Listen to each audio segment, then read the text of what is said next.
c'est le temps de la déroute après la défaite du parti de Keir Starmer, les travaillistes, dans plusieurs scrutins qui se déroulaient dans la même séquence, avec le renouvellement des conseillers locaux d'Angleterre, le renouvellement des élus du Parlement régional en Écosse et des élus au Parlement régional du Pays de Galles.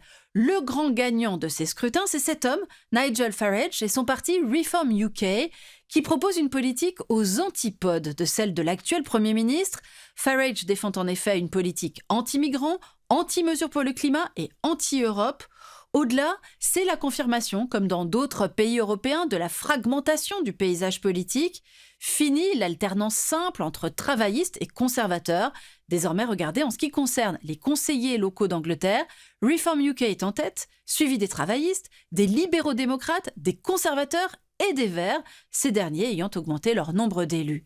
Le Royaume-Uni vit depuis le Brexit à l'heure des divisions multiples, ce royaume qui résulte, rappelons-le, d'une construction politique singulière sortant nos cartes. Car le Royaume-Uni est un État composé de 4 entités, l'Angleterre, l'Écosse, le Pays de Galles et l'Irlande du Nord. C'est une monarchie constitutionnelle dont le roi est Charles III.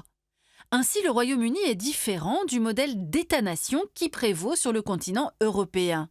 Les Écossais et les Gallois se définissent d'abord à travers leur identité spécifique avant leur identité britannique. Et en Irlande du Nord, une partie de la population, essentiellement catholique, se réclame de la nation irlandaise.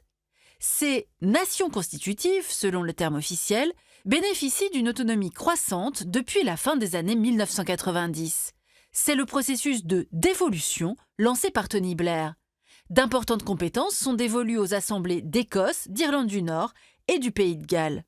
Elles peuvent légiférer sur des problématiques régionales telles que les transports, la santé ou encore l'éducation. La politique étrangère ou la défense demeurent les principales compétences du gouvernement du Royaume-Uni et sont traitées à Londres, au Parlement de Westminster. Malgré tout, ce système est déséquilibré. En effet, c'est l'Angleterre qui prédomine dans tous les domaines. Tout d'abord parce qu'elle regroupe plus de 84% de la population totale.